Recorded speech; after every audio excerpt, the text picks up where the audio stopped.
Hola Grace, Cecilia, bueno, Ernesto Barugel, que tanto tiempo que no nos acompaña. Hace tiempo que no lo vemos. Yo digo, estará triste, algo le pasará. Acá estamos, ¿Qué tal, Fausto? siempre Hola, disponible Fausto. para ¿Qué tal? escucharlo ¿Cómo les a va? Fausto, gran profe, a Acá lo Fausto, tenemos a y Fausto, gran Alicia amigo, Fausto. ¿Qué tal, Vicente. Ernesto? Ahí Hola, conozco. Fausto. ¿Cómo están? Bien, muy bien, muy bien. Fausto, mil gracias y un fuerte abrazo, querido. ¿Qué tal, Jorge? ¿Cómo andas? ¿Dónde te veo? Ahí estás. Estás en el aire libre. El No, estoy profesor con... Marcasian, bonjour, profesor, ça va? Placer. Muy bien. Fausto. Bueno, Jorge, gracias por estar, Jorge Sigal. Hola Fausto, no te veo, pero sé que estás ahí. Bueno, Sí. Ahí está. vamos a dar unos minutos y ya vamos a arrancar. Vamos a decir algunas cositas antes, Fausto, y ya te vamos a dar la tribuna. Dale. Bueno, siendo las 19:05, podemos dar la bienvenida a todos. Buenas tardes, yo, para los que no me conocen, soy Guillermo Mirraji, de Profesores Republicanos, y es para mí un gusto estar siendo el moderador de tan ilustre amigo como Fausto Espotorno, que todas las mañanas nos desayuna, nos despierta con sus opiniones económicas y mucho más. Así que gracias, Fausto, por estar con nosotros hoy. Dos o tres noticias que les quiero dar. Una de ellas, que es verdaderamente importante, que la Asociación Civil Río Paraná, a partir del mes del 25 de marzo del año que viene, inicia una diplomatura en negocios orientada a los mercados de capitales. Justamente en esa diplomatura, uno de los profesores va a ser Fausto Espotorno. La inscripción está abierta y las clases comienzan el 25 de marzo del año que viene. Va a estar Iván Carrino, Alberto Venegas Lynch, Adrián Ravier. Realmente no se lo pierdan porque va a ser algo muy interesante, porque va a haber temas de mercado de capitales, criptomonedas, seguramente hablarán de blockchain también, que es algo que está hoy en boga, mercado de capitales, análisis económicos, en fin, algo que evidentemente nos interesa a todos y cada vez está más presente en nuestras vidas, ¿no? Para cualquier avance en esto, cualquiera que tengan interés en hacerlo, es info@rioparaná.org.ar. Es un curso obviamente arancelado. Allí, a partir de que ustedes ingresen, les van a ir informando los otros detalles. Así que les deseo a los de Río Paraná un éxito en este curso el año que viene. Por otro lado, en cuanto a profesores republicanos se refiere, estamos terminando el año verdaderamente satisfechos de varias actividades de este tipo que hemos hecho. El 3 de octubre habíamos empezado con Beltrán Gambier, el profesor Beltrán Gambier, sobre el rol del ciudadano. Con Pilar Raola el 10 de octubre sobre el conflicto del Cáucaso. Pablo Secchi nos acompañó el 7 de noviembre con los aspectos de la Oficina Anticorrupción.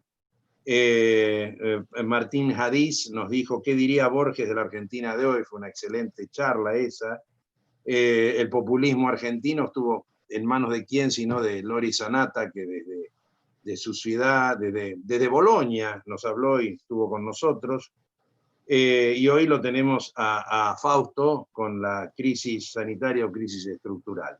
Pero no me quiero olvidar que también nos acompañó en una disertación el profesor Juan Parodi, el médico, afamado profesor, que nos habló de la situación médica y de la pobreza en la Argentina, que fue terriblemente dura la charla, no por sus conceptos, sino por la realidad que tiene nuestro país y los aspectos vinculados con la interrupción del embarazo y demás. Los que tuvieron saben que fue una charla bastante importante. En lo actual estamos preparando con el profesor Carlos María Hernández una proclama, Jorge, Horacio, para que ustedes estén al tanto, que saldrá en los próximos días, de profesores republicanos sobre ataques autoritarios a la democracia republicana. Tiene como base ideas de Daniel Sapsay y de muchos más que han estado hablando en estos días del tema, y del atropello que en este momento, a través de la vicepresidencia de la Nación y por supuesto con el beneplácito pasivo del gobierno, están yendo contra la Corte. Esto va a ser nuestra próxima proclama, será la proclama del cierre del año. Esperemos que los medios nos apoyen, lo difundan, y todos puedan decir algo de esta acción que vamos a tener. Muy bien, ya ahora sí, de lleno con Fausto. Todos saben que Fausto es director de la consultora Orlando Ferreres, es profesor universitario en UCEMA, es economista y bueno, y como digo, es una persona de opinión muy seria y muy respetada por todos los medios y por todas las audiencias radiales y sobre todo, fundamentalmente radiales, que nos orienta y nos guía cada vez que él nos da sus pensamientos. Hoy trata un tema que es justamente la crisis digamos, por la pandemia, o es una crisis estructural. Evidentemente ahí va un tema que yo le dejo el arranque a Fausto con una primera pregunta. ¿Es realmente una crisis estructural por la pandemia o tenemos una crisis estructural de fondo en la República Argentina?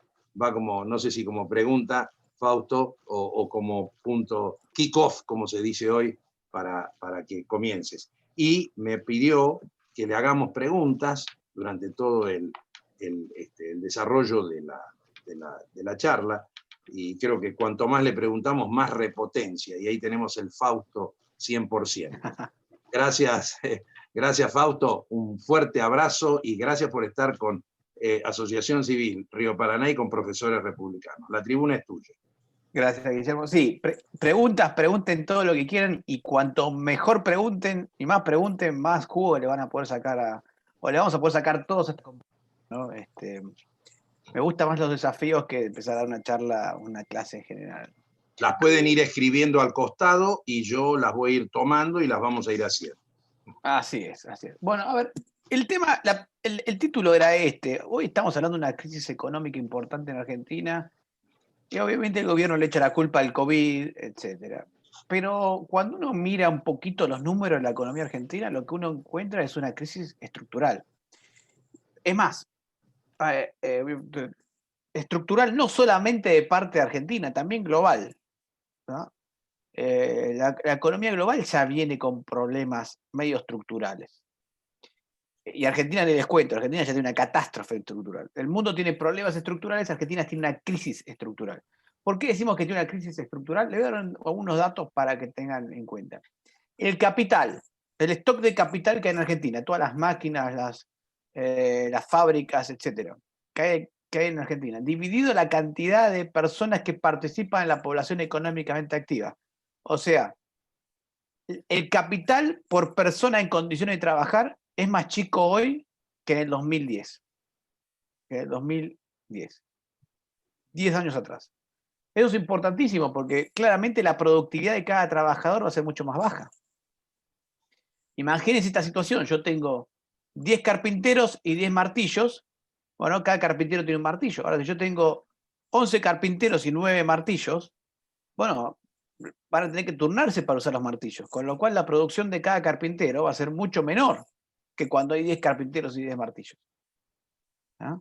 Entonces, si la producción de cada carpintero va a ser menor porque tengo menos martillos, el ingreso de cada carpintero va a ser menor porque tengo menos martillos. Entonces, ¿qué sucede en Argentina? Bueno, hace 10 años que la economía no crece, el stock de capital está estancado, los salarios vienen desplomándose. Y la caída de los salarios no es por el COVID, la caída de los salarios es estructural, es porque los trabajadores en Argentina no son lo suficientemente productivos. Y no son lo suficientemente productivos por dos razones. Una, como decíamos recién, porque tienen menos capital por cada trabajador, o sea, un trabajador tiene menos capital que antes. Y en segundo lugar, porque lo que los economistas llamamos la productividad total de factores también bajó. ¿Qué es la productividad total de factores? Bueno, esto lo habrán visto muy bien en las empresas. Yo tengo cierta cantidad de gente, cierta cantidad de computadoras, si es una empresa, por ejemplo, que se dedica a tecnología o a finanzas o que se dedica a temas administrativos, supongamos, o o arquitectura, pero con el tiempo la gente empieza a manejar mejor los instrumentos, empieza a manejar mejor las computadoras, los procesos empiezan a ser cada vez más eficientes y hay una ganancia de productividad en la economía sin que haya aumentado ni la cantidad de gente ni la cantidad de capital. Esa es la productividad total de factores. Es el hecho de aprender a manejar las cosas, etc. Bueno, eso en Argentina cayó. Cayó en el total. ¿Por qué cayó en el total? Bueno, porque cada vez tenemos empleados públicos que no son más productivos que los empleados privados. Entonces, yo en la medida que voy aumentando el gasto en empleados públicos y reduciendo a empleados privados, bueno, con el tiempo la productividad promedio va cayendo, naturalmente. Porque no es que los empleados públicos ahora han mejorado, pusimos más empleados públicos y la seguridad mejoró, la educación mejoró, la justicia mejoró, entonces anda todo mejor. No, en realidad no ha habido un cambio en la productividad del Estado realmente. Entonces, por doble vía, hoy los argentinos son menos productivos de lo que eran hace 10 años. Y la consecuencia de eso, naturalmente, es que los salarios son más bajos. ¿Está bien?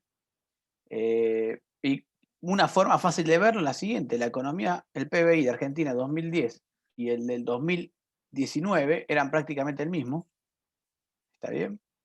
Con mucha más gente. En ese tiempo la población creció en un 11%. O sea que hoy tenemos la misma cantidad de bienes producidos por año antes del coronavirus, pero con más gente. Y como más gente produce menos bienes, obviamente cada persona tiene menos bienes para consumir. Y eso hace que aquellos que están en el borde de la línea de pobreza se empiecen a caer. Porque si el ingreso empieza a bajar por cada persona, y baja el ingreso por cada persona, porque cada persona produce menos, entonces, obviamente aquellos que están más cerquita de la línea de pobreza, los que están ahí tecleando en el límite, bueno, ahora se caen del lado de la pobreza.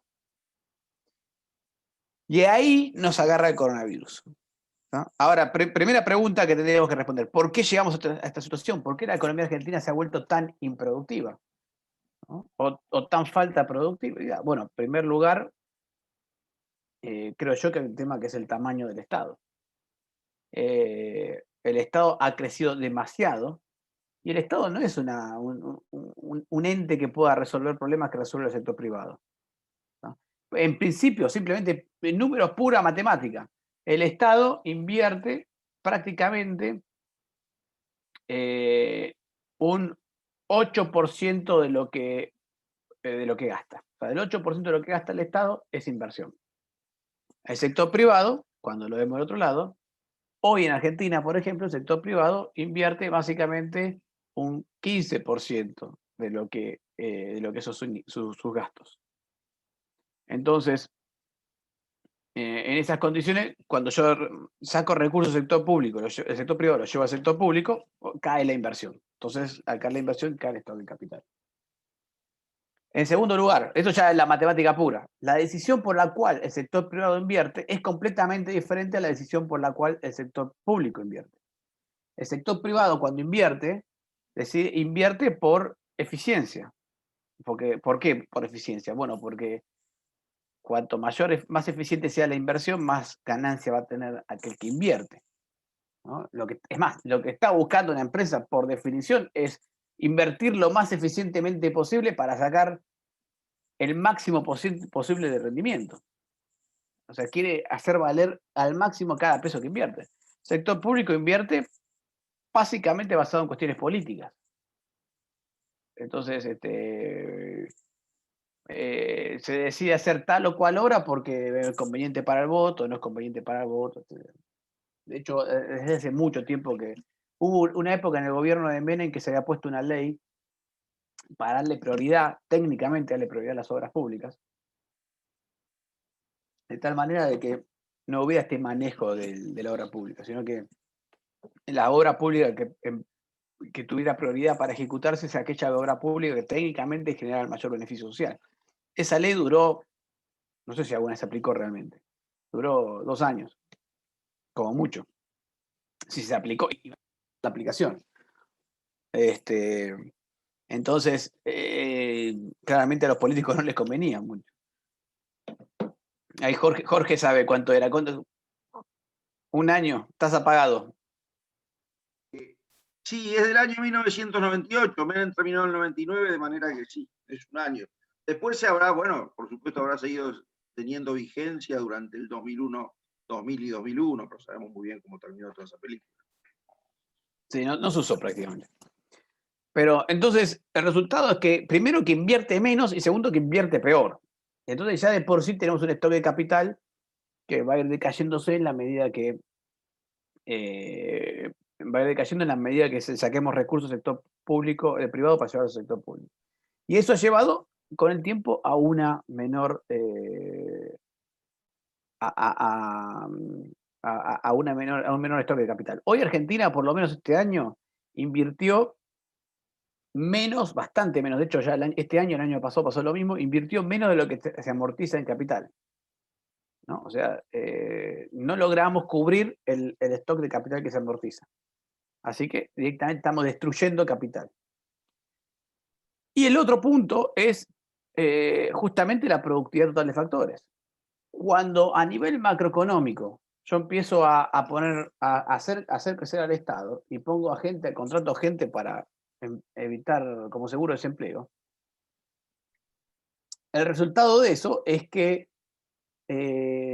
llevo a sentar a gente que empieza a hacer cosas. Y por ahí, mira, preferible dar un seguro de desempleo y que no haga nada que se ponga a hacer cosas como, por ejemplo, cobrar un impuesto, una tasa nueva en un municipio, o una restricción más, la tasa de abasto, poner regulaciones, medir tal cosa, etcétera, etcétera. En los municipios de las provincias aparecen inspectores de todo tipo y todo eso va frenando la actividad económica. Encima, a la hora de financiar ese gasto público más alto, los políticos, su primer reacción es tratar de ocultar el financiamiento. Entonces empiezan a caer impuestos cada vez más raros, más rebuscados, impuestos ninja, ¿viste? Que aparezcan los precios, pero nadie los ve, nadie los tiene que pagar. El resultado es que acumulamos impuestos y tasas.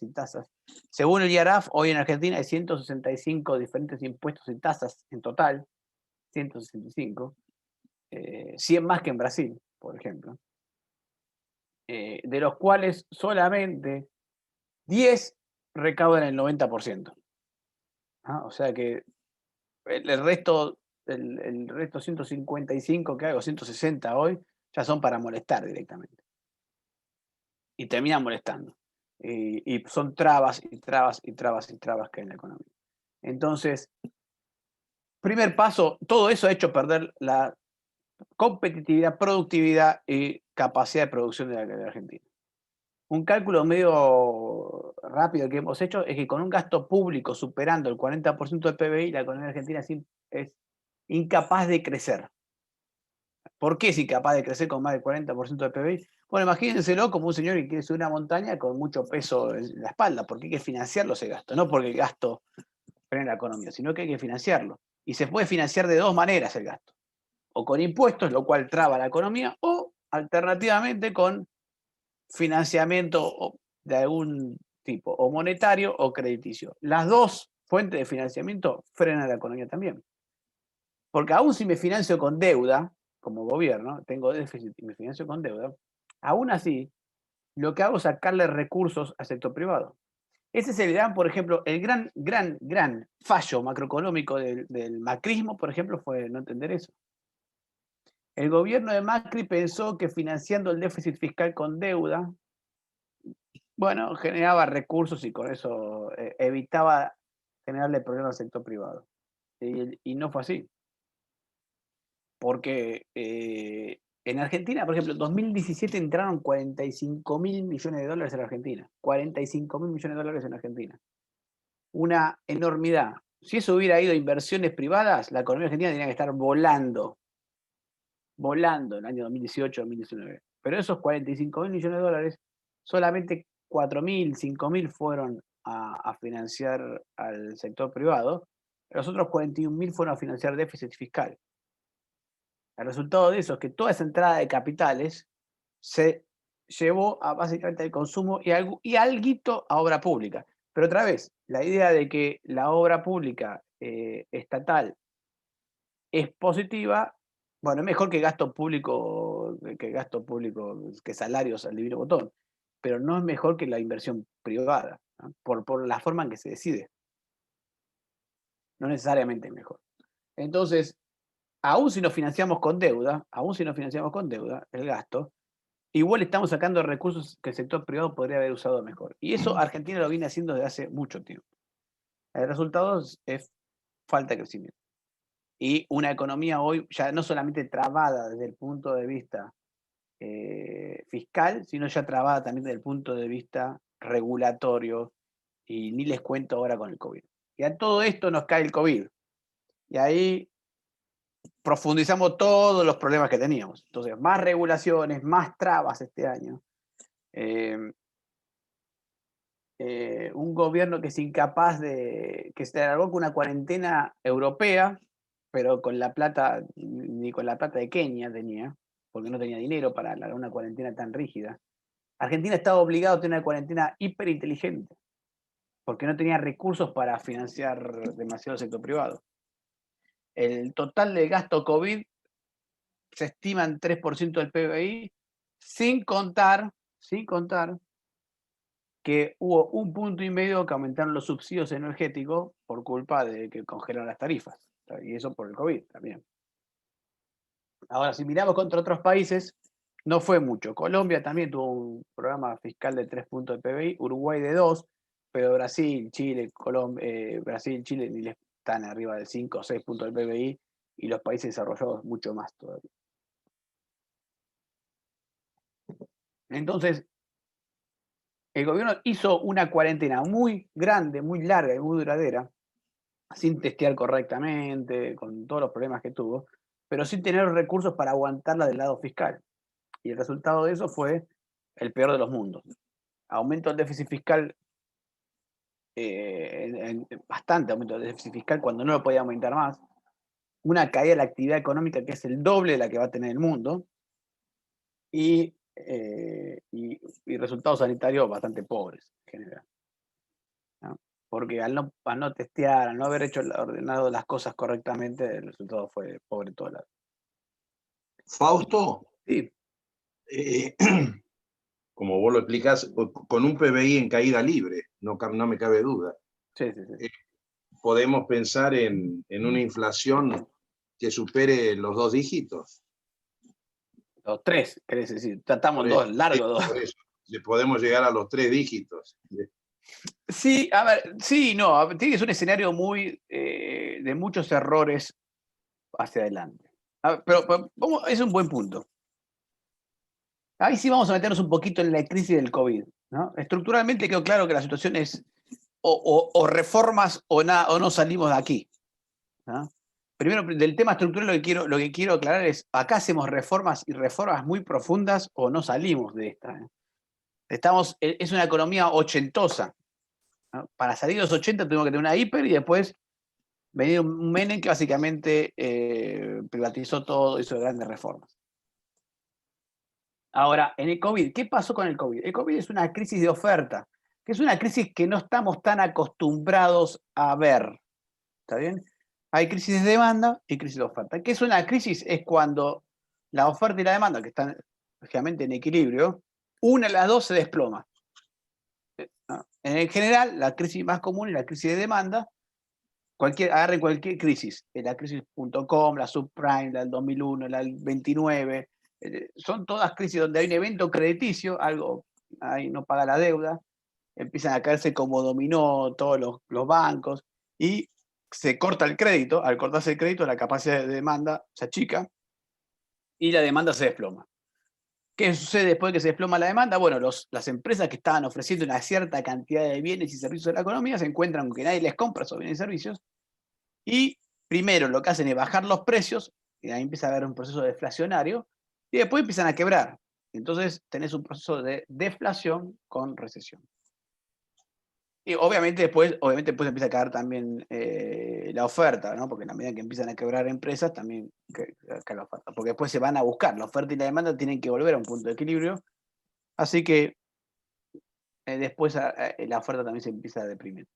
Una crisis de oferta, que es muy rara, en general está más vinculada a guerras o eventos catastróficos, porque significa que de repente la oferta deja de ofrecer bienes y servicios. Para que eso pase, o tenés un problema energético, por ejemplo, que pasó en Japón con Fukushima, se desploma la actividad económica porque explotaron 2 centrales nucleares, de falta de energía, bueno, o por eso generalmente está atado a eventos catastróficos, y la pandemia es un evento catastrófico. Sucede que la oferta se reduce rápidamente, en este caso porque se cerraron las fábricas, se cerraron los caminos, se cerraron los transportes aéreos, los transportes marítimos, todo. ¿Qué pasa cuando hay una crisis de oferta? La demanda queda, inicialmente se desploma la oferta, la demanda en los primeros tiempos queda donde estaba. Y encima los gobiernos inyectan dinero para tratar de sostener la economía, con lo cual la gente que estaba demandando bienes y que no podía consumir esos bienes, porque yo quería ir al cine, quería ir al teatro, quería ir a ver a Racing a la cancha, quería ir de viaje un fin de semana largo, pero no lo podía hacer. ¿Qué hice con ese dinero que gastaba en salir a comer? Ejemplo mío y que creo que mucha gente. Yo iba a trabajar al centro y todos los días al mediodía comía en el centro en algún bar, en algún restaurante, en algún lugar. ¿Está bien? Bueno, esa comida no la estaba demandando más. Entonces me estaba sobrando plata inicialmente, me sobraba liquidez. A las empresas les pasó lo mismo con el capital de trabajo. Vienen cobrando y pagando a plazo. Cuando se frena esto, empiezan a cobrar y no venden. Pero empiezan a cobrar, con lo cual se le empieza a generar una caja adicional. A las familias también se les genera una caja adicional. Y eso pasó, obviamente, cada mes menos que el anterior. Porque en abril se generó una gran caja, porque la verdad que todos teníamos trabajo, seguíamos teniendo trabajo. En mayo algunos quedaron despedidos, se quedaron sin trabajo, entonces genera menos caja, en junio menos, y así cada vez se fue generando menos caja. Pero en el acumulado, se acumuló mucha liquidez en todos lados. Los depósitos a plazo fijo en Argentina crecieron en 75%, si uno toma, por ejemplo, septiembre contra septiembre del año pasado. ¿Está bien? Los fondos de inversión, ahí Jorge, uno más que trabaje, los habrá contado, todos los fondos de inversión crecieron mucho porque se acumuló liquidez. Ahora bien, eso significa que esa gente tenía un montón de consumo que quería hacer, consumo reprimido, que en la medida que se empiezan a abrir de nuevo la economía, los negocios, los viajes, se empieza a volcar de nuevo al consumo. Pero esta vez aquellas empresas que ofrecen esos servicios, esos bienes, no tienen una restricción de la demanda, no tienen ninguna restricción que le diga, che, no aumente los precios. Porque en realidad hay mucha plata que viene a buscar esos bienes y servicios. Ellos además tienen problemas, vienen con problemas acumulados de toda la crisis. Y fíjense lo que pasó con la indumentaria. La indumentaria estuvo cerrada durante mucho tiempo, durante la cuarentena. Cuando abrieron, los precios saltaron. Hoy la inflación en indumentaria es del 60%, más o menos. ¿Por qué? Bueno, porque viene a buscar la ropa y yo la vendo, subo el precio y me siguen comprando. No hay otros oferentes, que algunos quebraron. No hay limitación. Entonces, esta recuperación de la cuarentena viene con aumento de la inflación en todas partes del mundo. Por eso los commodities están subiendo, el petróleo, el oro, en todas partes suben los commodities. Ahora, en Argentina, obviamente nosotros tenemos los problemas de inflación, que si el mundo se estornudó, nosotros tenemos neumonía al borde de la muerte, ¿no? Imagínense lo que es el escenario inflacionario argentino. Las cosas empeoraron muchísimo más. Muchísimo más.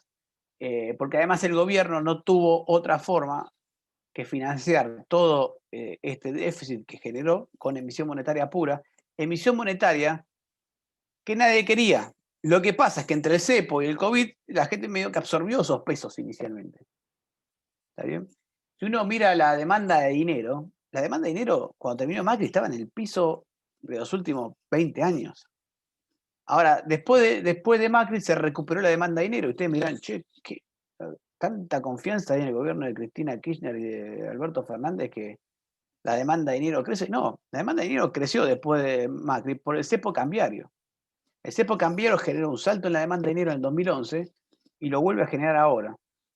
¿Por qué? Bueno, porque si tienes un cepo al dólar, no podés salir del peso tan fácilmente. Tú estás obligado a tener pesos que no querés tener, pero hay un cepo. Y a eso se le suma el COVID, que otra vez obligó a aumentar la demanda de dinero. Acuérdense que la demanda de dinero es la cantidad de dinero que yo quiero tener inmovilizado.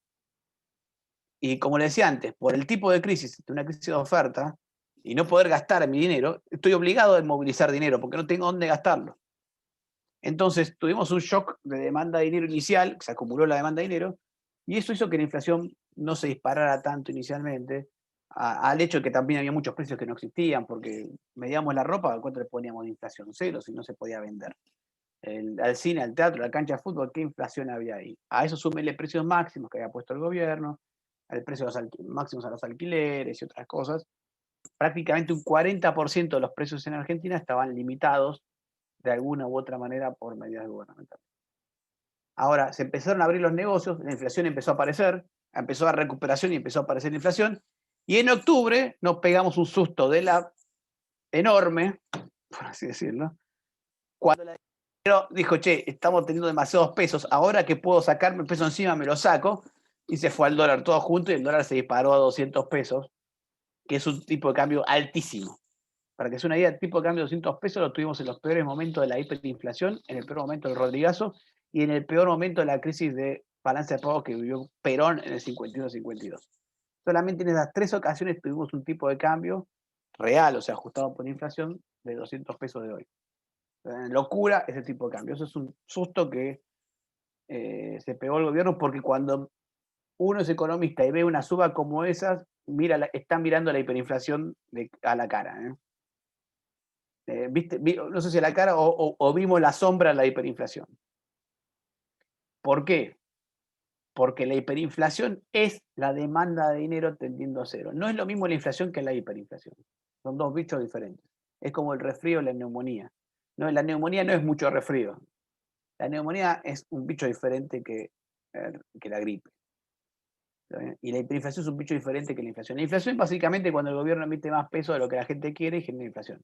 La hiperinflación es cuando la gente dice yo no quiero más pesos, no importa con qué figurita me lo vendas, si con la ballena o Evita, pero no quiero más, no quiero ninguno.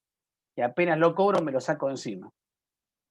Por eso cuando la demanda de dinero se cayó tan fuerte en octubre y el dólar se disparó a 200, todo el mundo se pegó un susto enorme. Ahora, ¿qué queda para adelante? Y ahí después paso a que Guillermo me cuente qué preguntas tenemos. ¿Qué queda para adelante? Bueno, ahora el gobierno básicamente tiene 2 problemas. Reparar un poquito el daño que se hizo durante el COVID, es lo mejor que puede hacer. Y después quedan todos estos problemas estructurales que hablábamos antes, que son mucho más profundos y que requieren reforma laboral, requieren reforma del Estado, reforma tributaria. Ya no se arreglan con un ajustecito nomás, ¿no? Yo creo que el gobierno va a ir por tratar de reacomodar un poquito las cosas con el acuerdo con el FMI, pero no vamos a ver reformas profundas. Sí, efectivamente hay algunas preguntas que tocan lo que acabas de decir. Por ejemplo, nos preguntan si es necesario la flexibilización laboral, porque con los sindicatos y los caranchos, ¿qué empresa va a poder tomar un empleado? Esa es una situación, obviamente. Pero también hay otro tema, Fausto, 3 temas: tarifa, subsidios, cepo. Todo esto es un... Todo eso, a ver, vamos por flexibilización laboral es clave, es clave. Es el punto más clave para mí de todos. Yo soy partidario de que ese es el primer tema que hay que tratar. Creo que hoy hasta hay sindicatos mucho más receptivos a esto, lo entienden, porque hoy hay 5.800.000 empleados formales en Argentina. Hay más hinchas de Racing que empleados formales. ¿Está? Y eso algunos sindicatos lo ven. Lo que pasa es que hay otros que están viviendo de eso. Claro. Entonces, también dentro del sindicalismo hay internas en este punto. Pero Argentina debería pasar a tener un sistema basado, primero que nada, en seguro de desempleo en lugar de indemnización por despido. Mucho más parecido a lo que tiene la construcción. Para empezar a hablar. Después tendría que tener, creo que había una muy buena idea del gobierno de Cambiemos en su momento, mal aplicada, porque eso tendría que haber sido aplicado de repente, y no ese gradualismo infame que tuvo Cambiemos en todo el gobierno, que es, claro, hay un mínimo no imponible para contribuciones patronales, y es el salario mínimo. Al salario mínimo no hay contribuciones patronales, y a partir de ahí sí. Eso le baja mucho la barrera de entrada. Yo creo que medidas de esas dos medidas juntas le baja mucho la barrera de entrada al sistema formal de gente que hoy está fuera del sistema. Porque lo que no se entiende muchas veces es que cuando yo pongo impuestos y regulaciones sobre el trabajo, aquellas personas que están fuera del sistema y que han perdido productividad porque están fuera del mercado, etcétera, le estamos levantando la barrera para poder entrar. Entonces cada vez el salto que tiene que dar es más grande. Bueno, sin contar que este año a los hijos de esa gente le sacamos prácticamente un año de clases. Y tengan en cuenta que un año de clases implica, según la OCDE, en estudios que hicieron los países de la OCDE, no en Argentina, pero un año de clases implica prácticamente perder 8 a 10% de los ingresos futuros para estas personas. Entonces, creo yo que hay que atacar primero el mercado laboral. Tenemos un problema muy serio de gente que está fuera del mercado laboral. Y el otro tema es plantear bien y pensar bien cómo hacemos el empalme en planes sociales y trabajo. Hoy tenemos un esquema donde la gente no quiere trabajar en blanco porque no cobra el plan. Bueno, eso hay que replantearlo, pero pensarlo bien. Me parece que es ridículo que la gente la hacemos elegir entre un plan y el trabajo. Yo creo que lo preferible es decir, mira, el plan social dura 4 años, 2 años. Y si trabajas, te seguimos pagando el plan social por 1 año y medio, ponele. O por 2 años, por 2 años. Y si dejas de trabajar, si no trabajas, te quedas sin plan social. Eso es inteligente, eso es inteligente. Lo que pasa es que es casi imposible en el entorno que tenemos nosotros. Acá justamente el profesor Bermúdez dice, ¿cómo se puede instrumentar una política que permita al país salir de las crisis económicas recurrentes sin modificar la estructura corporativa? Estado, sindicato, empresas de la No se sociedad. puede. No se puede. No se puede. Imposible. No hay forma, porque la estructura corporativa del Estado está en el núcleo de las causas de las crisis. Hay que modificar eso. Y la única forma de modificar eso, y eso yo creo que más se equivocó el gobierno de Cambiemos, es que si no mostrás resultados rápidos, porque vos podés atacar esa estructura corporativa, pero para que la sociedad te aguante, te banque, tenés que mostrar resultados rápidos. Y la única forma de mostrar resultados rápidos es pagar los costos lo más rápido posible. Ahora, ¿Qué es lo que no pasó? ¿Qué es lo que no pasó? Que es lo que no pasó con Macri en la primera etapa. No hubo una política, creo yo. Yo creo que ese fue el grave error de Cambiemos, el grave error de interpretación del problema. Obviamente, sí, a ver, fíjese, sí es cierto, por otra parte, esto es importante, que al haber acortado los plazos políticos tanto, los plazos de gobierno, los plazos políticos se agrandaron en Argentina. Al haber pasado de 6 años de la presidencia a 4 años, en primer lugar, y encima con paso, los plazos políticos, los tiempos políticos se alargaron muchísimo. Entonces hoy estamos prácticamente de un gobierno de 4 años, estamos en elecciones desde prácticamente 16 meses en elecciones, ¿no? 8 meses, más o menos, porque estamos desde febrero, pongámoslo, o de marzo hasta octubre, empiezan los problemas, los temas electorales, 14 meses, a lo sumo, por gobierno, por periodo de gobierno. Es mucho. Para un periodo de gobierno de 48 meses, estar 14 en elecciones. Justamente está tocando un tema terriblemente sensible. Yo te pregunto, dentro de poco vamos a tener las elecciones de medio tiempo, ¿no? El gobierno pierde las elecciones. Ejemplo, una suposición. ¿Qué pasa, Fausto? En ese caso puede haber varios escenarios. Estar un Cambiemos, los liberales extremos, los liberales moderados, Esto me interesaría que No, nos está digas. tocando mi costado político. Pero a ver, ahí Jorge Kogan también está con nosotros en ese tema. A ver, el tema, voy a hacer un análisis más externo de todo eso. Lo que yo veo es, hay un problema tanto dentro del Cambiemos, vamos a las dos grandes fuerzas son el Cambiemos y el peronismo. Dentro del Cambiemos y el peronismo hay una división interna en los dos frentes muy grande, ¿no?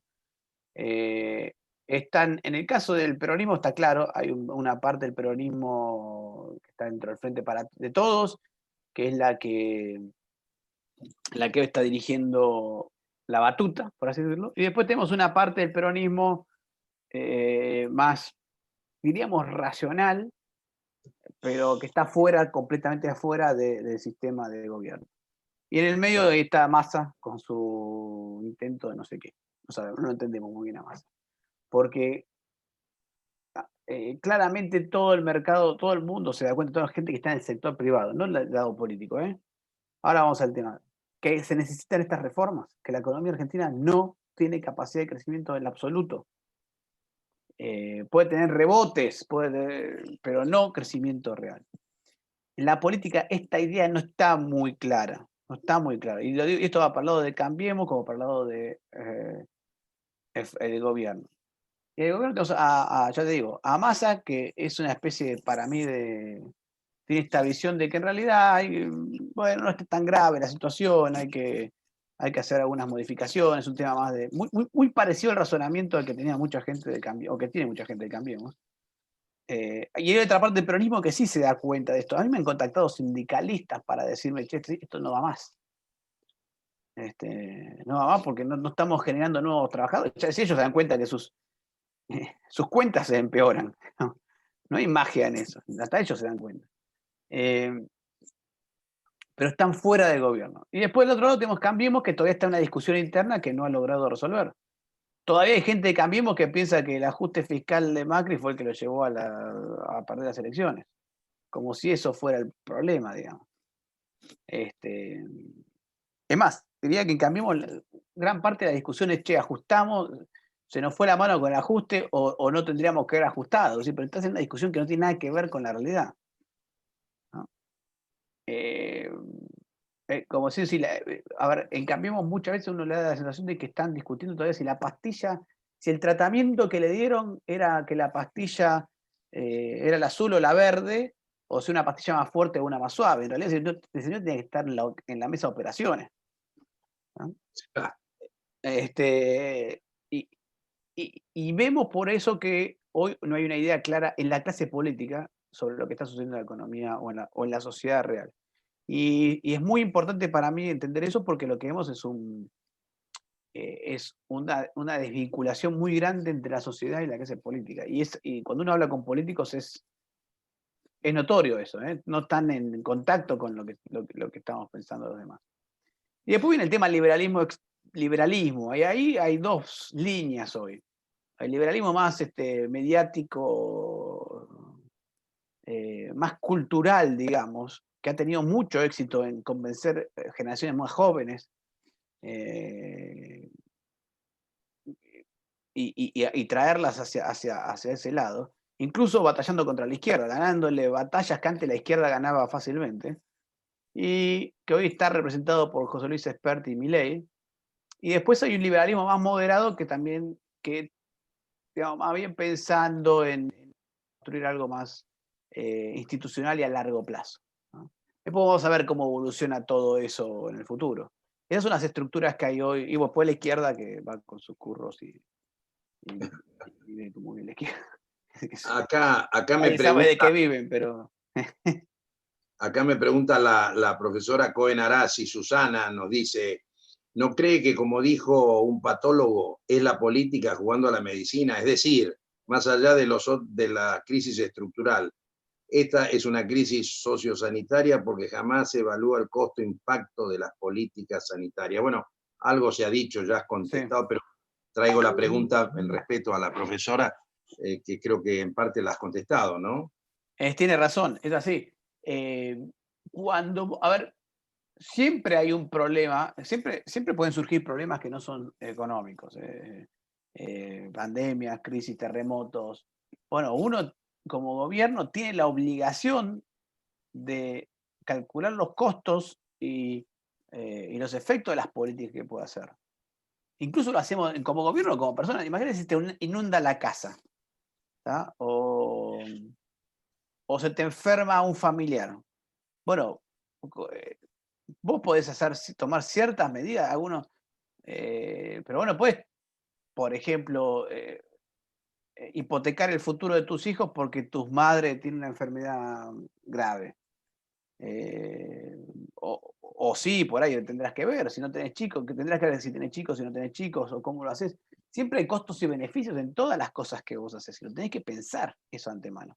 Claro. Aquí el gobierno se lanzó primero una cuarentena muy temprana, casi para mí muy temprana, cuando casi no había casos, una cuarentena muy dura, sin medir muy bien las consecuencias, sin comunicarlo internamente. Creo que el Banco Central, por ejemplo, se vio completamente sorprendido. Yo si fuera Banco Central nunca le hubiera recomendado a nadie por una cuarentena del 24 de cualquier mes, que es justo cuando hay que pagar los sueldos. Los bancos, o sea, en 6 días los bancos no dan abasto a financiar ni nada, ¿no? Es una locura. A menos que me digas esto muy cortito, por 6 días.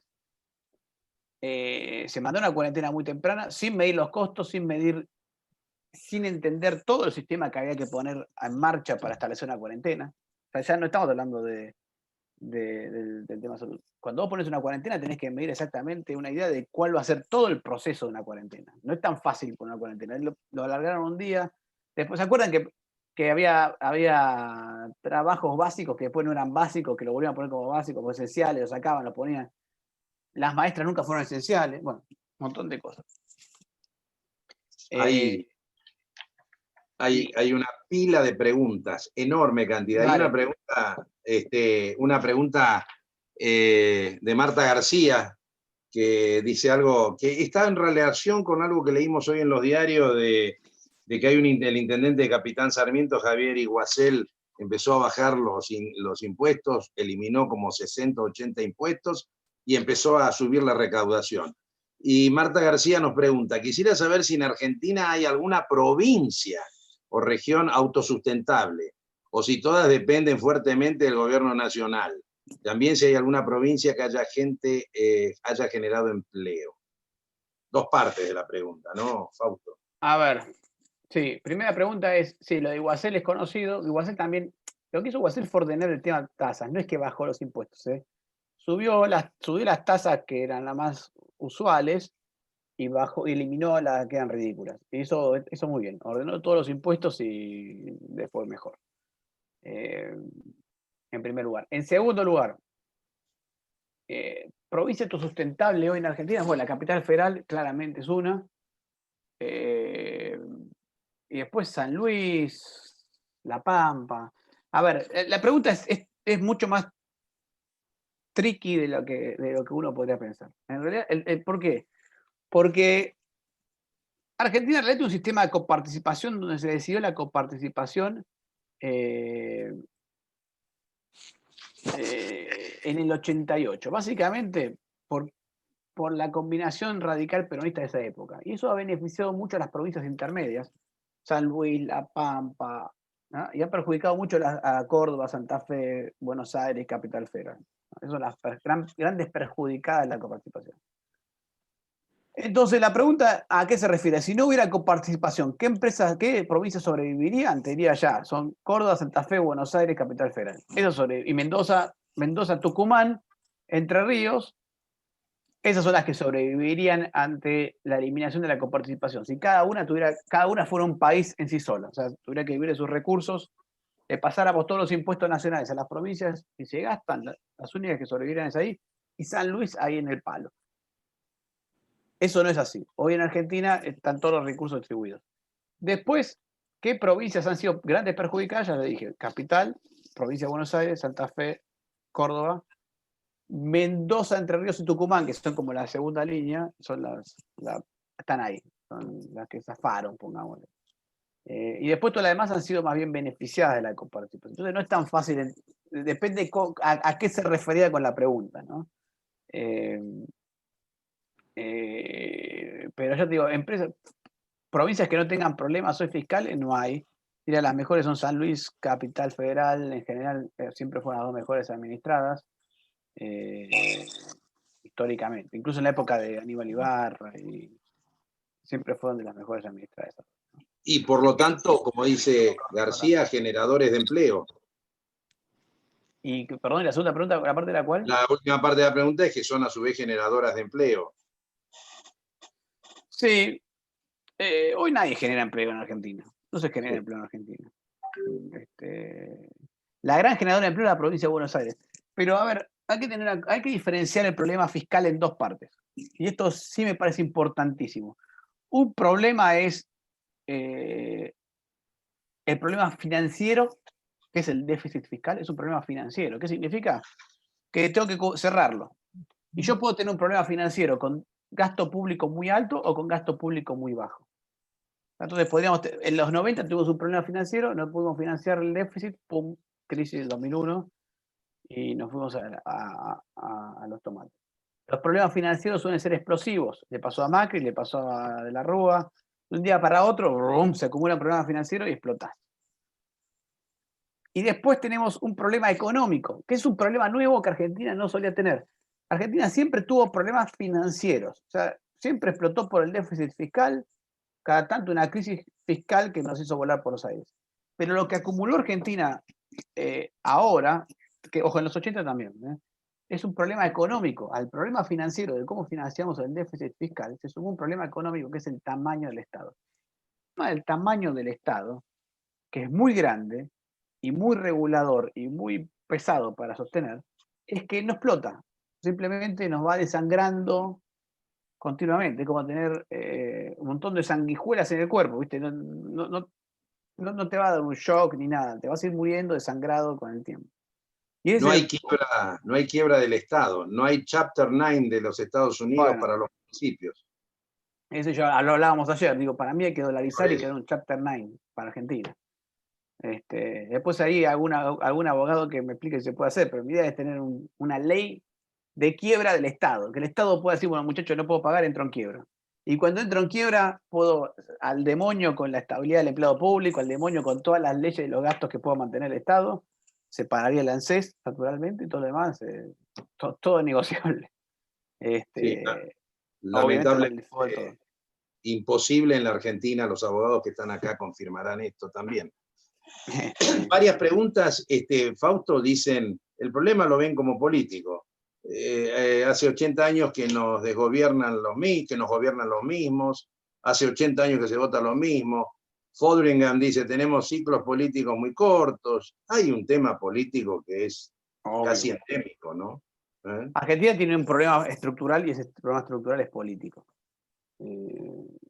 O sea, todas las crisis argentinas. Argentina no tuvo nunca una crisis canchera, como la .com, la subprime, ¿no? Los yanquis tuvieron la del 87, la de los forwards, no sé, Ana Cohen, que está ahí, a ver, los contará de crisis financiera.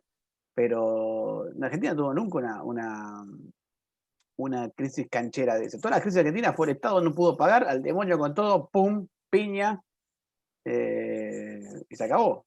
Entonces, sí, el Estado es el que nos lleva a las crisis en Argentina, miremos a quién administra el Estado. Y ahí es donde decimos, bueno, ¿para quién administra el Estado? El sector, obviamente, los políticos. Entonces tenemos una crisis política más que una crisis económica. Es una crisis política que lleva a que el administrador del Estado lo haga quebrar cada tanto. ¿No? Y creo que esas quiebras del Estado, como el Estado no puede quebrar, ¿por qué no puede quebrar el Estado? Porque el Estado puede sacarnos los recursos a nosotros. Lo que hace es que cada tanto el Estado termina expropiando bienes privados para financiar sus crisis fiscales que tiene cada tanto. Yo lo veía recién hace un rato al amigo Jorge Osona, que hablaba en silencio y, bueno, por suerte llega una pregunta, una reflexión de él. Le iba a dar un poco la palabra para hacerlo descansar a Fausto, pero Jorge dice acá, dice que, y es verdad, hay un problema político estructural, heredero del estallido de los partidos en 2001. Claro, yo creo que es el estallido final, Jorge, es el estallido final, es la destrucción, porque hoy ya no hay, como decíamos ayer con Fausto, ¿quién lidera? Cambiemos. ¿Quién lidera a los liberales? ¿Quién lidera a los moderados? ¿No? Entonces, cunde el populismo, ese populismo. ¿Y por qué no hay obreros, Fausto?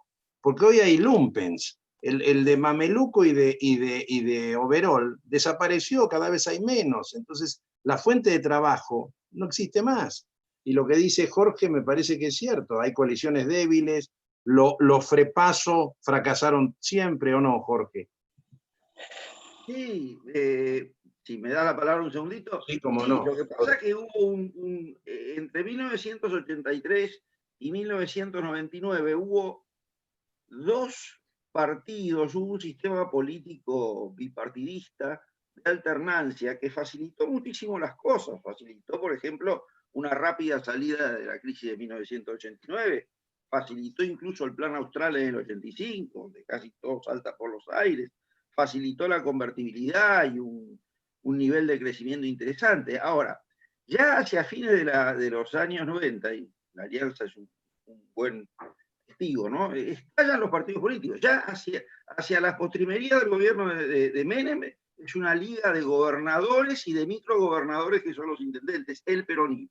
Y en cuanto al radicalismo, detonó como consecuencia de su salida del poder, detonó como consecuencia de la salida del repaso, de Techo Álvarez. Y a partir de ahí uno ve coaliciones débiles. Kirchnerismo con llamaba la transversalidad que no pudo ser y derivó en el populismo extremo, el neopopulismo chavista a partir de la crisis del campo. Macri ahora esto ya es el zoom, porque para colmo no sabe dónde está el poder real, o mejor dicho, sí lo sabemos muy bien, pero mejor no decir. Sí. Vos sabés que yo creo que estoy un poco de acuerdo y un poco en desacuerdo. Estoy de acuerdo que reventaron los partidos políticos en los fines de los 90, pero creo que Argentina tiene un bipartidismo que siempre vivió en Argentina. Tuvieron los conservadores y los radicales al principio. Lo que sí fueron cambiando los protagonistas de ese bipartidismo. Y cada tanto, con las crisis argentinas, cuando la crisis es demasiado grande, explota y vuelve a reconstruirse y vuelve a reconstruirse. Yo creo que explotó en el 99-2001, como dice Jorge, estoy totalmente de acuerdo con eso. El bipartidismo que nació en el 83 y murió en el 2001 explotó completamente, en 1000 pedazos. En el principio del gobierno de Kirchner se notaba mucho en la oposición y no tanto en el peronismo, porque el peronismo estaba todo comprado, entonces estaba todo atado con dinero, digamos, que es lo que llevó a la explosión del gasto público, que después terminó deteniendo la economía. Y ahora tenemos otra vez este bipartidismo que es también dos cosas atadas, dos frentes atados. Ya el frente de todos no tiene todo ese dinero para atar como ataba en el pasado. Y el Juntos por el Cambio es más fuerte, es más, habría que ver si no es más fuerte que el oficialismo, incluso, en cómo está atado, porque sin plata logra más o menos mantenerse andando. Lo que yo creo que va a pasar es que una de dos, o estos dos polos se empiezan a poner de acuerdo, como se pusieron de acuerdo al fin del 89. Fíjate, ahí sí va a ser un punto para Jorge que es muy interesante. Jorge dice, después de la hiper, estas dos estas dos partes políticas lograron ponerse de acuerdo en algunos aspectos como para generar la convertibilidad y el plan de convertibilidad y salir adelante. Y eso lo fortaleció. Por eso durante toda la década tuvimos cierto fortalecimiento de las instituciones políticas. El radicalismo estaba ahí boyando, pero está Alfonsín que unía todo. Bueno, ese es el tema. ¿Qué? No, ese es el tema, Fausto, de las jefaturas. Si vos tenés partidos políticos, la Argentina es un país presidencialista y es un país caudillista.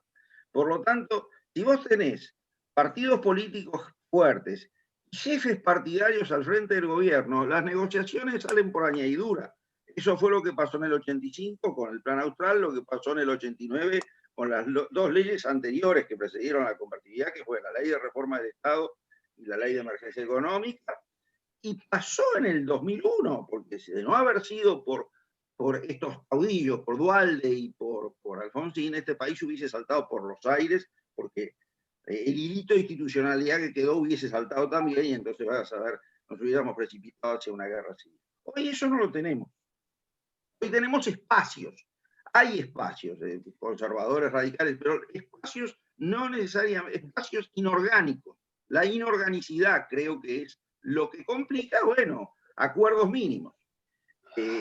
Como para... Sí, pero estoy de acuerdo, estoy de acuerdo. Yo lo que creo es que esos espacios en los 90, 80 y 90 se fortalecieron porque pudieron llegar, sirvió, funcionaron y lograron sacar un par de leyes. Y en estas condiciones actuales, y estoy de acuerdo con lo que vos decís, mi sensación es que hay un desafío ahí.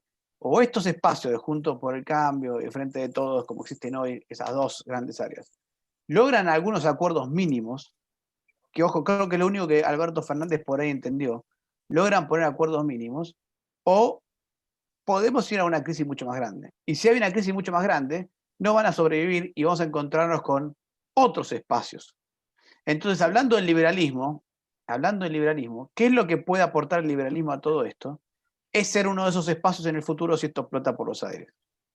¿Ah? Por eso, cuando uno habla de cuáles son las fuerzas liberales que hay en Argentina hoy, la de Republicanos Unidos, que era López Murphy, la que estoy yo, está Echevarri, está Jorge Kogan, que es un poquito, que es menos por ahí explosiva que Milei Expert, lo que apunta es a la constitución, porque lo que estábamos pensando es, tal vez, hoy por ahí el peso que podemos tener como mucho de tercera fuerza, pero si esto sale muy mal y tenemos las instituciones armadas con cierta solidez, entonces cuando esto salga muy mal podemos tener una institución que sobreviva a todos los demás partidos políticos y ser jugadores mucho más importantes.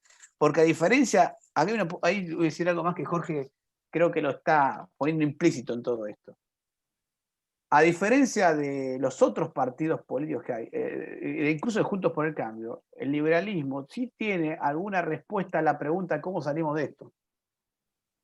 Podrá ser de izquierda y decirme, no, eso está todo mal, qué sé yo, pero la tenemos. Le preguntaré a Juntos por el Cambio si la tienen. Si como institución tienen esa respuesta para dar a la sociedad. Y el Frente de Todos tampoco la tiene.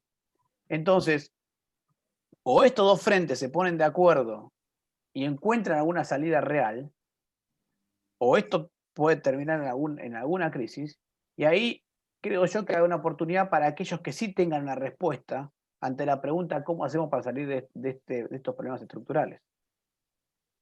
¿Está bien? O puede pasar lo que pasó con Menem, que apareciera uno y diga, bueno, ¿quién tiene alguna idea? Vos, vení para acá. Compro ideas. No soy pesimista, Fausto, pero me parece, y Jorge por ahí lo dijo, me parece que estamos cerca de una mega crisis y creo que la mega crisis es lo único. Yo no creo que se puedan poner de acuerdo.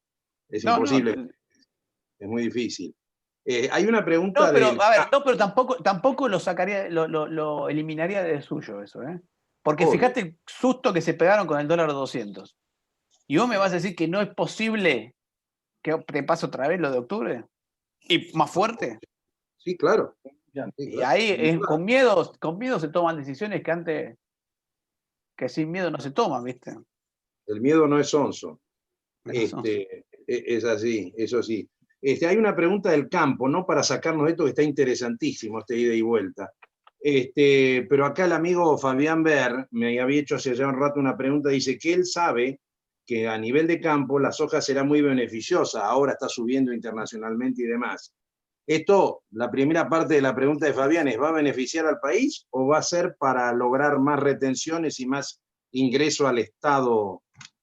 No, eso se fuma, ¿Se fuma por qué? Porque del otro lado de las importaciones hay necesidad de importar. Entonces te suben los dólares que te entran y te salen por el otro lado.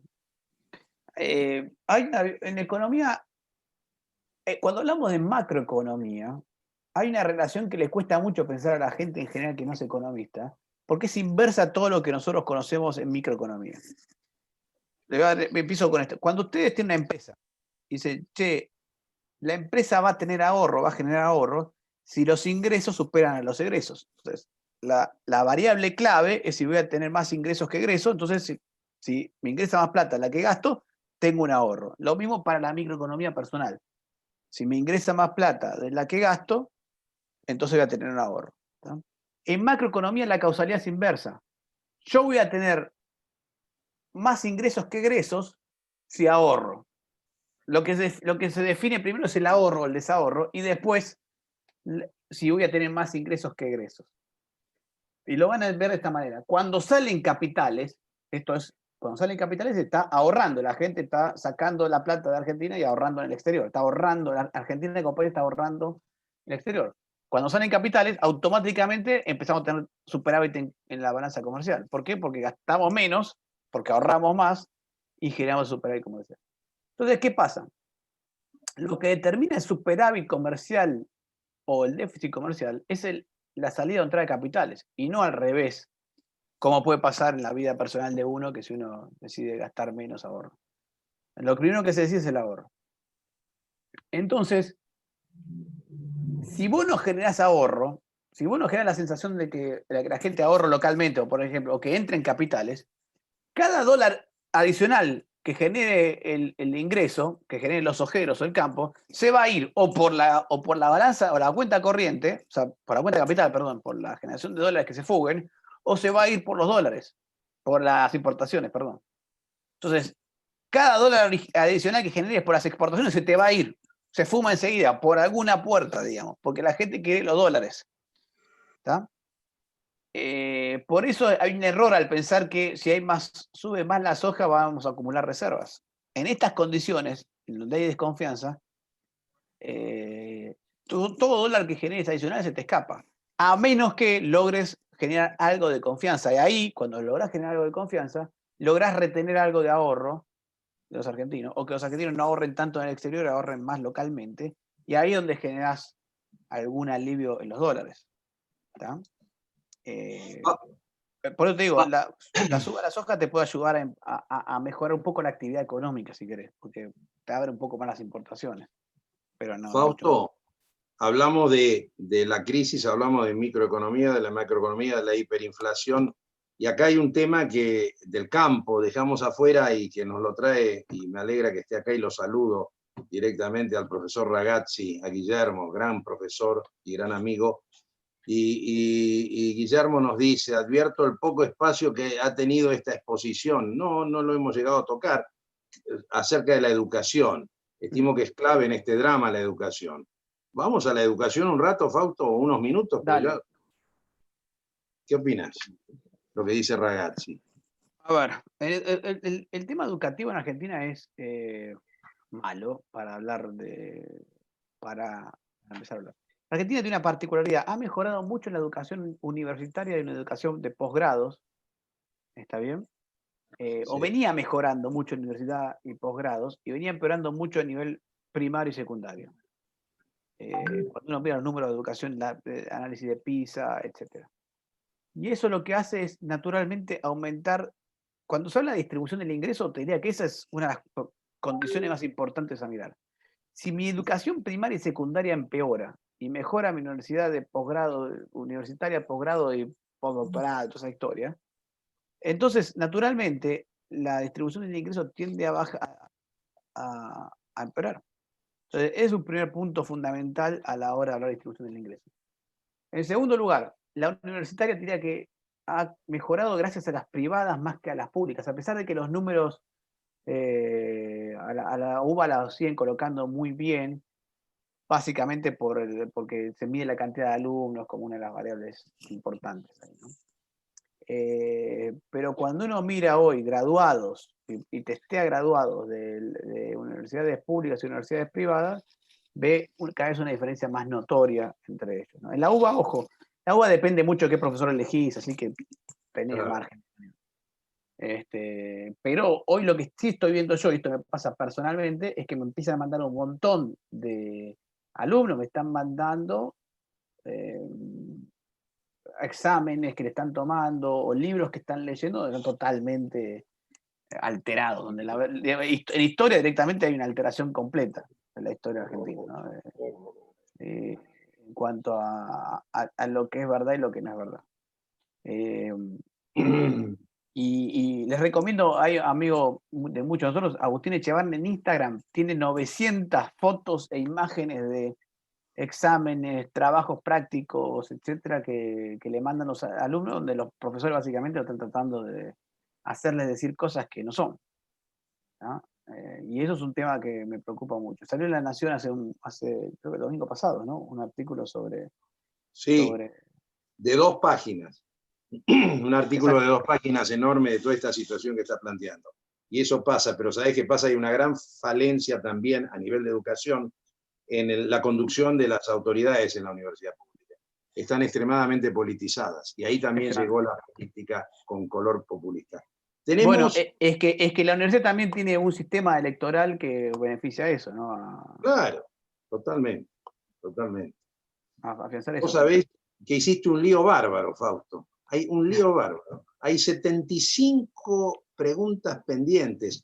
El pobre Pablo Seita ha hecho muchas reflexiones y preguntas así que traté de meterlas entre las inquietudes de muchos, pero no sé, ya el tiempo se nos acaba, Perdón, pero ¿puedo decir una última cosita de la educación que quiero dejar? Ojo que en educación vienen cambios dramáticos para mí. Dramáticos. Dramáticos van a venir en el tema de educación. No por porque yo soy profesor de SEMA y soy director del Instituto de Economía de la UADE. Lo que se está planeando de acá en adelante en el universitario de educación online es violentísimo. Yo creo que hay una competencia ahora en los próximos años, 5 años vista, sobre educación online que va a cambiar muchísimas cosas, muchísimas cosas. Porque dentro de poco me voy a poder graduar en Harvard, desde Buenos Aires. Y entonces la UADE va a tener que competir con un curso de Harvard para Latinoamérica, la Universidad de La Pampa va a tener que competir con un curso de UADE o de SEMA, y así sucesivamente. Entonces va a haber un cambio interesante. Y después de eso no sé qué va a pasar con la educación primaria. Si a usted le ofrecieran a que sus hijos vayan a una escuela norteamericana online, ¿lo harían? ¿No? Pregunta. Interesante. sí, la verdad que sí. ¿Cuánto falta para eso? Cambio menos pensado. No estamos hablando de una década como mucho. O sea que la educación hay que pensarla, hay que repensarla un poco. Habrá que reformularla de base, ¿no? Eso es lo más duro. ¿Incide el narcotráfico en todo esto, Fausto? Ahí me mataste. Yo creo que sí, pero no soy un experto en narcotráfico. Creo que sí sé el tema seguridad. Sí. Creo que el tema seguridad. Ha hecho estamos viendo casos de mucha más violencia. Perdón, un punto más. Una cosa que a mí me impresiona es que con el tema de la cuarentena y la queda de PBI, muchos economistas avisamos que, ojo, que esto tiene consecuencias en la seguridad. Incluso lo dijo el ministro de Seguridad de la provincia de Buenos Aires. Esto va a tener consecuencias en la seguridad. Y nadie lo toma en cuenta. Y ahora vemos cómo ha aumentado la violencia y la inseguridad en estos últimos meses. Y una cosa que me contaba algún especialista en el tema, me dice, ¿ustedes no vieron que aumentó mucho el consumo de alcohol en la cuarentena? Los vinos se duplicaron las ventas, porque era el único placer que uno se daba, tomarse un vinito después del trabajo. Bueno, con los chicos que toman droga le pasó lo mismo. Entonces también aumentó mucho el consumo de droga. Y eso ha hecho, eso es la combinación, más consumo de droga, menos ingresos, menos recursos. Bueno, la cuestión de inseguridad se está poniendo peleaguda y basta peleaguda. Sí, bueno, yo creo que ya vamos a ir terminando. La verdad que vamos a tratar con Alberto Coan de metabolizar estas preguntas y buscar alguna forma de seguir, porque hay como 86 ahora, Fausto, te tenés que quedar a dormir acá con nosotros, ¿no? Acá alguien dice que la educación Silvia Leone dice en la Argentina es pura ideología de izquierda. Yo no estoy tan en eso, no creo que todo sea así, pero es una reflexión que nos trae. No es así, no es tan así, pero hay mucho más de eso, ¿no? Hay Y el mucho tema de la más. educación online, quiero también aclarar una cosa. No digo que va a ser todo online y que no va a haber socialización. Pero va a cambiar mucho. Yo les digo hoy, con los chicos que están en la facultad, muchos chicos están estudiando temas como Python y negociación y posgrado directamente online. Hace rato, estoy hablando hace 2 años que vienen. Carreras enteras se han armado. Conozco muchos estudiantes de marketing que hicieron un curso en Python y como consiguen trabajo rápido, se dedican al Python, a la programación. Y el curso donde lo hicieron, en Coursera o en edX o alguna de estas cosas online. Entonces, más allá de que uno pueda estudiar una carrera universitaria, etcétera, no necesariamente de ahí va a venir el trabajo. No necesariamente de ahí va a venir el trabajo. No, claro. Yo creo que va a haber planteos muy profundos en este aspecto para pensar. Muy profundos. Es verdad.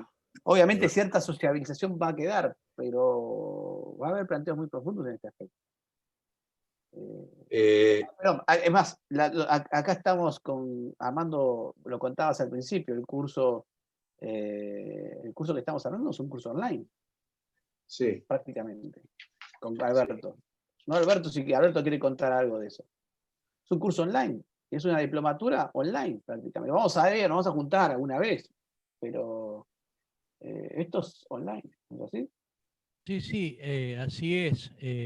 Principalmente, cómo vamos a empezar la primera mitad del año, va a ser todo online. La idea es, en la medida de lo posible, hacer algunas actividades presenciales, pero obviamente van a ser excepciones.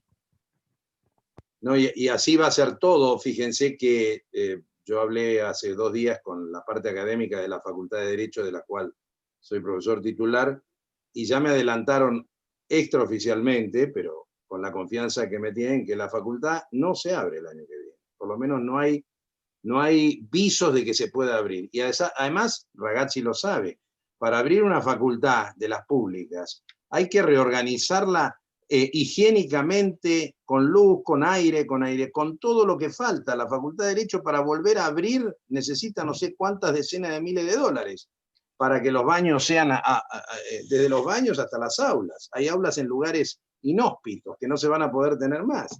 Va a haber un cambio necesario, y esto no es tanto así en económica, Guillermo, Ragazzi, pero en derecho sabés que es así. Acá hay una pregunta, Fausto, que me hacen, y esta sí la tengo que hacer. Fausto me dice, ¿qué consecuencia prevés para la emisión de bonos, dólar link y dólar futuro para frenar la suba del dólar? ¿La entendiste? Sí. La hace mi hija Florencia, mi Raki, y te la mando así. A ver, los bonos dólar link es una ridiculez, porque el gobierno está diciendo, muchachos, ahorren en pesos, pero como no me los compran los bonos en pesos, te doy un bono dólar link. Porque, a ver, vamos al razonamiento total. La gente no quiere bonos en pesos porque piensa que el dólar va a saltar en algún momento porque hay pocas reservas, etc. Entonces, como la gente no quiere bonos en pesos, el gobierno le dice, no, inviertan en pesos, así que le voy a dar un bono dólar link porque ustedes piensan que el dólar va a saltar. Y como todos piensan que el dólar va a saltar, hay más probabilidad de que el dólar vaya a saltar, con lo cual el gobierno se está endeudando a tasas altísimas, esperadas, con ese dólar link. Y la emisión de bonos en dólares para bajar el dólar MEP a través de la venta de AL30 y ese tipo de instrumentos que se quedó el Banco Central, yo creo que no es tan efectiva como se cree. Lo que yo creo que pasa es que el dólar llegó a 200 pesos, un nivel muy alto. Ya les dije, el tipo de cambio aún a 140, 145 es un tipo de cambio alto a largo plazo. Y en esas condiciones, ahí funciona esto de vender bonos para bajar el dólar MEP. ¿Por qué? No, porque es solamente la mitad de la operación. Yo traté de explicar la operación rápidamente, a ver si me entienden. Un dólar MEP, yo compro un bono en dólares contra pesos, o sea, pago pesos por ese bono en dólares, y después lo vendo ese bono y me hago los dólares. Yo lo que quiero son los dólares, no quiero los bonos. El bono simplemente es un instrumento, podríamos hacerlo con chupetines si quisiéramos la misma operación. Si alguien me vendiera chupetines contra dólares, lo podríamos hacer perfectamente. Compro chupetines en pesos y después se lo vendo en dólares y ahí me hago los dólares que alguien me quiere vender. Como él, porque esta es la locura.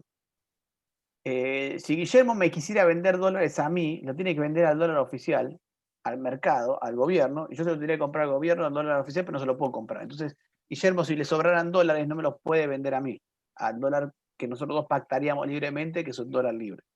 Entonces, ¿qué hacemos? Yo compro bonos en pesos, con pesos, y después le vendo los bonos a él contra dólares, y después él se desarma de los bonos. Y ahí me vendió los dólares a mí.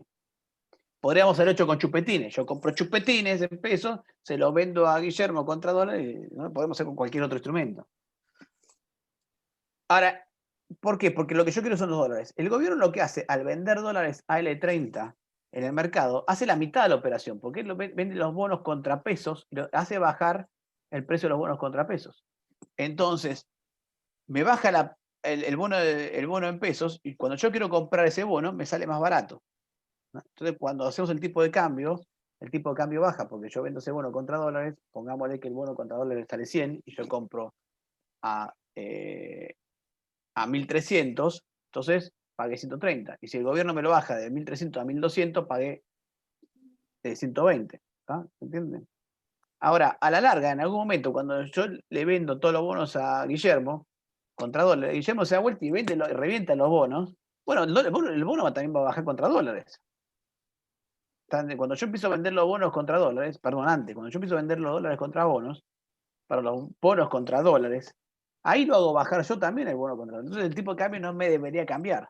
Solamente cambia porque el mercado ve el tipo de cambio un poco alto. Pero si el mercado se te pone en contra y ese tipo de cambio sube, puede reventar todo lo bueno que quiera el gobierno, que no va a hacer bajar el tipo de cambio.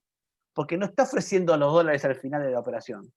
Si el gobierno ofreciera los dólares al final de la operación, sería otra historia, pero está haciendo la mitad de la operación. Solamente me vende bonos contra pesos y no cierra la operación después vendiéndome los dólares contra esos bonos, contra esos pesos. Entonces, yo no estoy tan convencido de que esa operación realmente baje el dólar por sí. Simplemente refuerza la baja que hace, la baja que genera el mercado por el simple hecho que el dólar estaba muy alto, a 200 pesos. El mercado dice, bueno, este dólar de 200 pesos muy alto, vendemos. Ahí el gobierno entra a meter los bonos y acelera un poquito el proceso. O lo puede bajar o puede estabilizar el mercado cuando el mercado sube unos días. Pero no completa el círculo. No completar el círculo, no sé cuánto efecto real puede tener a mediano plazo. Muy bien. Bueno, señores, amigos, profesores, sinceramente agradecidos a Fausto por toda esta dinámica que le has puesto, como siempre. Como nos despabilás a la mañana, nos despabilaste a la noche también. Realmente excelente. Jorge, gracias por intervenir, gracias por las preguntas de todos. Lo único que les digo es que vamos a ver si con el amigo Alberto Coan y la Asociación Civil Río Paraná, profesores republicanos, hacemos algo más en este enero que nos va a encontrar a muchos acá este año. Estamos pensando algunas acciones así de este tipo. Y bueno, nos despedimos por hoy. Si no nos hablamos antes, les deseo a todos felices fiestas, feliz año y sobre todo lo mejor para la patria. Que si la patria le va bien, nos va a ir bien a todos. Gracias, Fausto. Buenas noches. Gracias a ustedes. Gracias. Por la invitación. Gracias, Fausto. Quedó una pendiente mía. Ojo. ¿Qué querías saber, Grace? Dale. No, era sobre deuda externa.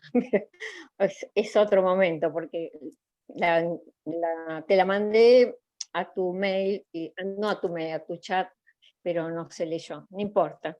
Bueno, Hacela, si querés, preguntá. Dale, preguntala, Grace.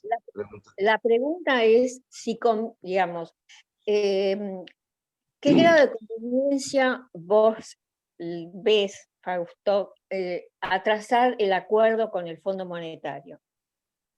¿Qué grado de? Perdón, se cortó ahí un segundito. ¿Qué grado de? Conveniencia. De conveniencia. Para el gobierno. Claro.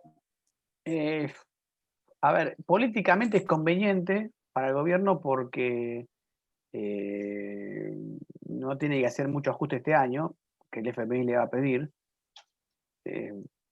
y se salva de estar haciendo ajustes fiscales este año, por un lado. Pero por otro lado, y ese era el plan original, postergar lo más que se pueda. Total, los vencimientos grandes son en el segundo semestre, postergar lo más que se pueda el acuerdo, y de esa manera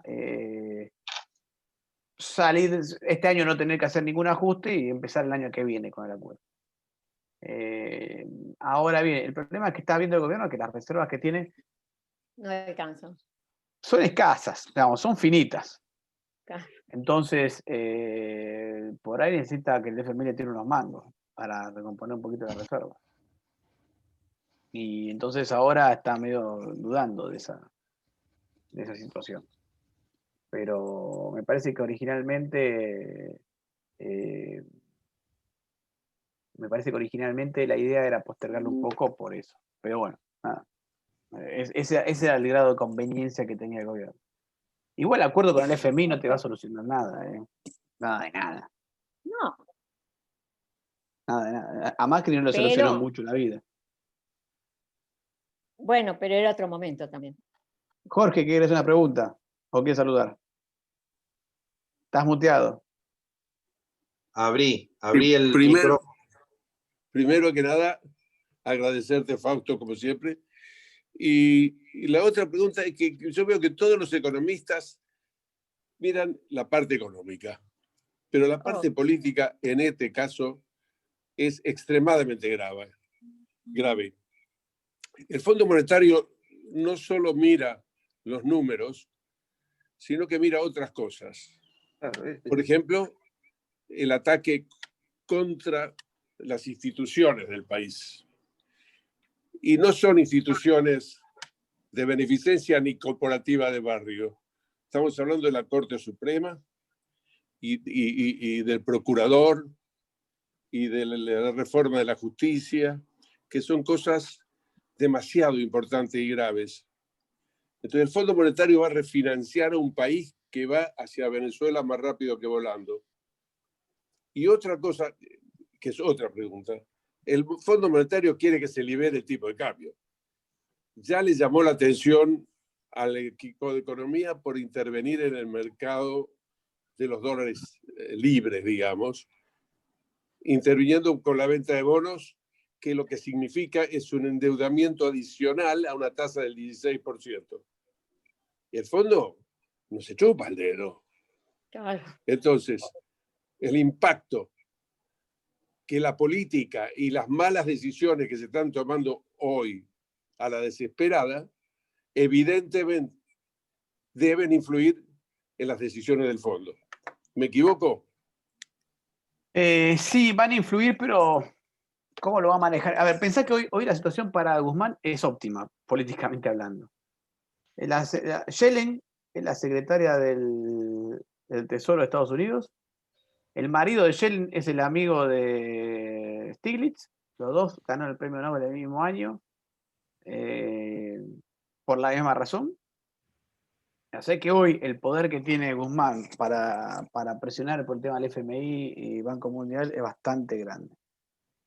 Pero yo sí creo que el fondo va a tomar algunas medidas. Una cosa que creo que se está discutiendo mucho en el acuerdo con el FMI es que el gobierno dice, bueno, postergame los vencimientos de los próximos 3 años. Y el FMI te va a decir, no, te postergo el de este año.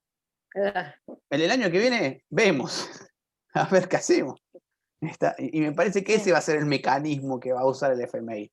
Yo este año te doy el acuerdo. Te postergo este año los vencimientos de este año. Te doy un préstamo para que me pagues los vencimientos de este año. El año que viene, vemos. Porque además que si no, ¿cómo te tiene atado el FMI?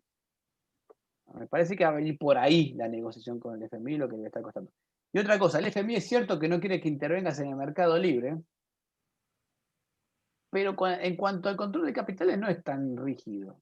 Probablemente sí te pide alguna liberación de control. Es un tema que creo que ahí sí va a haber espacio de negociación con el gobierno. Pero me parece que por ahora, para este año va a haber acuerdo. Yo te digo, el acuerdo se va a armar, me parece, año por año, en realidad. Va a ser un acuerdo de largo plazo, un Excel Fan Facility a 5 años, qué sé yo. Pero en los hechos, cuando veamos la letra del acuerdo, va a ser un acuerdo año por año. Este año hacemos esto y te postergo. El año que viene, nos sentamos y vemos qué haces el año que viene. Me parece que viene por ahí la mano, ¿no? Y sí ten en cuenta que hoy las relaciones personales de Guzmán para hacer frente al FMI son bastante fuertes. Tiene un padre político económico que es Stiglitz, que fue vicepresidente del Banco Mundial, y la secretaria del Tesoro está dentro del mismo grupejo de Stiglitz, de esa línea. Lo que pasa es que Zurdos. Jorge Cohen es real. Hay un atropello al tercer poder, que tendría que ser el poder Obvio. regulador de todo. Es un atropello a mansalva, es a todo o nada. Y eso es delicado, ¿eh? Eso nos rompe la poca estabilidad o la poco sustento que podemos tener de las instituciones. Es muy Obvio. complejo ese tema. Es muy complejo ese tema y yo creo que todavía no está... yo creo que eso lo vamos a ver caminar un poquito más adelante, porque me parece que si en algún momento, a ver, vamos a ser sinceros, cuando estás hablando de este tema, con el Fondo Monetario no te va a venir a decir, Cristalina, che, ¿qué estás haciendo con el procurador? Las líneas de comunicación no vienen por ahí. La línea de comunicación viene, en ese caso, por la Embajada de Estados Unidos. ¿Tá? Entonces, lo que pasa es que hoy Biden no lo veo preocupado por eso, digamos, entre todos los quilombos que tiene. No sé si hoy está en ese tema, pero tarde o temprano va a bajar algún comentario sobre eso. Y me parece que ahí viene el punto. No sé si va a estar atado por el FMI, o sí, qué sé yo, vamos a ver. Pero bueno, eso lo vamos a ver. Tampoco está armado, configurado el gobierno de Estados Unidos hoy como para tratar ese tema. No, pero no hablo de hoy. La misma persona que empuja a la Corte Suprema a las decisiones con el tema del procurador es la que se opone a Guzmán en las negociaciones con el fondo. Ah, sí. Y lo escribió. No es joda eso. Sí. Bueno, ahí tiene un problema. A ver, Alberto Fernández tiene un problema de fondo muy grave. Que es una alianza muy difícil de manejar. Y yo creo que ahí Alberto Fernández tuvo, no sé si es un error o qué, pero cuando pudo dominarla, no la quiso dominar. No, yo no creo que la pueda dominar nunca. Debe haber carpetas, debe haber cosas ahí, plata, etcétera. Pero básicamente el problema no lo tiene Alberto Fernández. Lo tenemos nosotros. Obvio. Sí, yo creo que bueno, Alberto Fernández no tiene el problema, ¿eh? No tiene el problema. No tiene. Pero bueno, vamos a ver. Sí creo que esas discusiones que sí son ciertas, son problemas realmente serios de Argentina, no sé si el mecanismo por el cual van a